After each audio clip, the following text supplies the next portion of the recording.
Hello tout le monde, j'espère que vous allez bien. Je me présente, je m'appelle Aménan et bienvenue sur l'éveil ivoirien. Aujourd'hui, nous allons parler d'immigration au sein de la province du Québec, car la majorité des francophones, pour ne pas dire la totalité des francophones qui souhaitent immigrer au Canada, pensent principalement à la seule province de ce pays qui leur permet de pouvoir s'établir, vivre, évoluer en français, ce qui est logique, mais pour moi n'est pas forcément très pertinent dans un cadre d'immigration. Donc si c'est un sujet qui vous intéresse, je vous invite à regarder cette vidéo jusqu'au bout. Vous allez dans un premier temps comprendre quelles sont les différences qu'on peut avoir en termes d'immigration entre choisir la province du Québec et d'autres provinces du Canada. Et puis dans un second temps, nous allons parler du fait que cette province littéralement démontre qu'ils ne veulent plus d'immigrants. Donc arrêtez d'immigrer au Québec. 560 000, c'est l'équivalent de toute la ville de Québec. On est rendu à 560 000 immigrants temporaires. Donc évidemment qu'on ne peut pas, par exemple, trouver des logements, puis construire des logements pour tout ce monde-là en aussi peu de temps. Ça a aussi des impacts sur l'éducation, sur la santé, sur les services de garde et sur l'avenir du français. C'est le gouvernement Trudeau, avec ses politiques, qui a créé cet immense problème. Il faut absolument réduire rapidement le nombre d'immigrants temporaires au Québec. Et le gouvernement Trudeau a clairement une obligation de résultat à court terme. Pour ceux qui ne savent pas, la province du Québec est la seule du Canada qui a un système d'immigration propre. Donc qu'est-ce que ça veut dire? Ça veut dire que pour toutes les demandes d'immigration, que ce soit étudiant, résidence permanente, visa de travail, ainsi de suite, tu dois passer par un système de sélection de la province du Québec. Tu vas avoir un visa étudiant, la province du Québec doit te sélectionner, tout comme l'université doit te sélectionner, tout comme à la suite, le gouvernement du Canada doit accepter ta demande. Tu vas avoir la résidence permanente au Canada, tu n'as absolument pas la possibilité de passer directement par le site du gouvernement de Canada, donc IRCC. Tu dois d'abord passer par un système qui s'appelle ARIMA, donc qui est destiné à tous les candidats qui souhaitent immigrer au Québec. Tu dois avoir le certificat de sélection de la province du Québec et par la suite, tu peux, oui ou non, avoir la résidence permanente. C'est exactement pareil pour les visas de travail. Donc en réalité, ce que tu dois retenir, c'est que la province du Québec sélectionne tous les candidats qui doivent entrer en son sein. C'est très important à savoir, car si tu décides d'immigrer au Québec en déposant tout simplement ton dossier sur le site du gouvernement du Canada, tu auras un refus qui sera automatique, car le Québec ne t'a pas sélectionné au préalable. Maintenant, vous allez me dire, oui, mais depuis quelques mois, les étudiants doivent dans tous les cas demander un certificat de sélection des autres provinces. Oui, c'est vrai, car avec l'afflux de nouveaux étudiants, le gouvernement du Canada a décidé de mettre cette mesure en place qui visera en fait à limiter le nombre d'étudiants qui arrivent chaque année dans les provinces. Mais ça, c'est vraiment exceptionnel. Mais pour tous les autres moyens d'immigration à destination du Canada, si tu sélectionnes le Québec, il faut faire tes recherches en amont. Tu dois prendre un petit peu plus de temps pour laisser le Québec te sélectionner. Tu dois avoir des critères spécifiques, notamment par exemple liés aux preuves de fond qui ne sont pas forcément les mêmes qu'au fédéral. Donc il faut vraiment s'intéresser à la province du Québec en particulier avant de vouloir concrètement s'y installer. L'inconvénient de ce système de sélection de cette province, c'est que vous allez vous rendre compte que c'est beaucoup plus difficile de régulariser sa situation lorsqu'on souhaite immigrer au Québec, car c'est beaucoup plus long. Mais en plus de ça, en termes de loi, vous allez vous rendre compte aussi que même si vous êtes déjà établi au Canada, rien que le fait d'être au Québec, vous allez avoir plus de mal à avoir votre résidence permanente, ainsi de suite. Parce que par exemple, je vous donne un exemple qui est tout bête.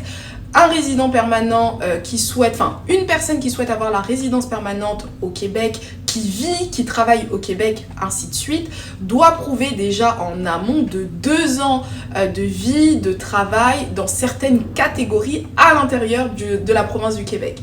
Alors que pour tout autre candidat qui vit dans n'importe quelle autre province, tu as la possibilité, après 1 an de travail qualifié, de pouvoir tout simplement t'inscrire dans le bassin de candidats de l'entrée express du fédéral. Donc c'est beaucoup plus rapide en réalité de se régulariser en dehors de la province du Québec. Vous allez maintenant comprendre la corrélation logique entre mon premier point et mon deuxième point qui vise à démontrer que le Québec, justement, est une province qui n'est pas du tout immigration friendly, comme on dit, donc qui n'est pas une province qui veut et qui aime l'accueil de nouveaux arrivants, tout simplement.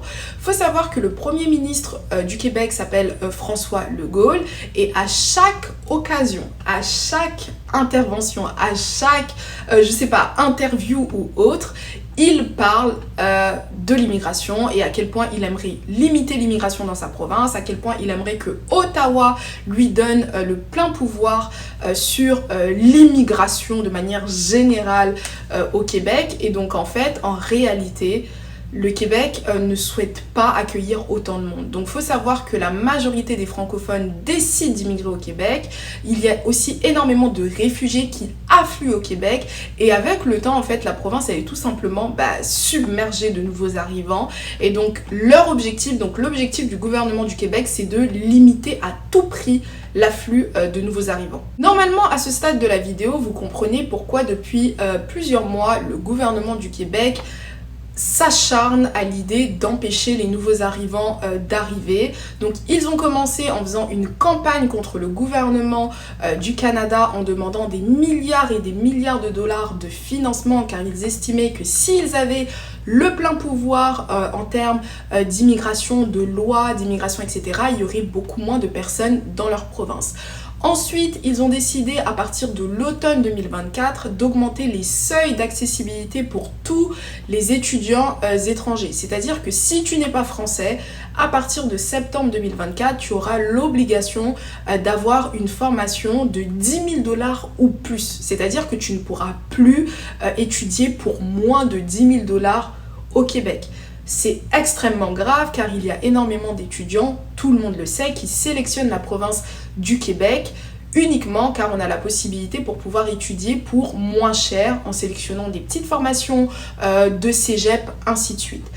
Pareil, ils ont aussi décidé de bloquer la venue de travailleurs et de résidents permanents en augmentant les seuils de niveau de français. Enfin, ils abusent un petit peu, mais c'est ce qu'ils font depuis des mois et des mois. Normalement, vous devez me demander, ok, mais quelle est la solution si on veut immigrer au Canada ou si on veut forcément immigrer au Québec? Donc en fait, il y a plusieurs solutions selon moi. Donc déjà, la première, c'est si vous avez un minimum de niveau d'anglais et vous avez cette volonté à apprendre l'anglais, essayez d'immigrer ailleurs qu'au Québec. On sait très bien que le Québec, c'est une province qui est extrêmement dynamique, il y a énormément d'opportunités d'emploi, mais le fait d'immigrer ailleurs, notamment au début, va vous permettre de pouvoir gagner du temps pour avoir la résidence permanente, gagner du temps dans vos démarches, que ce soit de visa étudiant, de visa de travail, ainsi de suite. Donc vous allez être résident permanent plus rapidement, plus facilement. Et puis à la fin de la journée, lorsqu'on est résident permanent, on peut immigrer, enfin on peut déménager au Québec sans réel souci. Donc ça revient au même. Deuxième solution, selon moi, si vraiment vous ne pouvez pas immigrer ailleurs qu'au Québec, faites vos recherches en amont. Cette province a tellement de spécificités en termes d'immigration que ce serait bête d'avoir des dossiers refusés parce que vous êtes mal informé concernant les processus propres au Québec. Donc vraiment, ça c'est une solution aussi. Faites bien vos recherches. Troisième conseil, c'est vraiment n'ayez pas peur, tout simplement. C'est-à-dire que si vous souhaitez immigrer au Québec car vous ne parlez pas du tout l'anglais, vous souhaitez pas du tout être dans un environnement anglophone, et en plus de ça, c'est la seule province du Canada qui littéralement fait battre votre cœur, n'ayez pas peur, foncez. Tout simplement, il n'y a pas d'autres solutions, il n'y a pas d'autres alternatives. Je ne vais pas vous dire immigrer au Nouveau-Brunswick, car la francophonie au Nouveau-Brunswick n'est pas aussi, aussi importante qu'au Québec, on ne va pas se mentir. Et puis aussi, en termes d'opportunités, n'oublions pas, le Québec, c'est vraiment une province qui est extraordinaire en termes d'opportunités professionnelles, de business, ainsi de suite. Il y a beaucoup de personnes qui commencent au bas de l'échelle au Québec et puis qui arrivent à se développer car il y a du monde, il y a du dynamisme, ainsi de suite. Donc vraiment, un petit message d'espoir, mais c'est vrai que immigrer au Québec n'est vraiment pas chose simple, mais avec beaucoup de détermination, beaucoup de recherche et beaucoup de courage, il n'y a aucune raison que votre projet n'aboutisse pas. Dans tous les cas, les Québécois ont toujours démontré que l'immigration, c'était pas trop leur fort, qu'ils étaient pas trop pour qu'il y ait autant de monde. Et en plus, ils ont raison, d'une part, parce que quand il y a trop de monde, finalement, on se rend compte que ça gâche un peu les choses. Pareil, même au Nouveau-Brunswick, je suis vraiment désolée, moi je suis là depuis 2020, je vois déjà la répercussion négative que le fait d'avoir immigré ici, malheureusement, donne ou malheureusement impacte des personnes qui sont là depuis bien plus longtemps que moi ou même des personnes qui sont nées au Nouveau-Brunswick. C'est une réalité.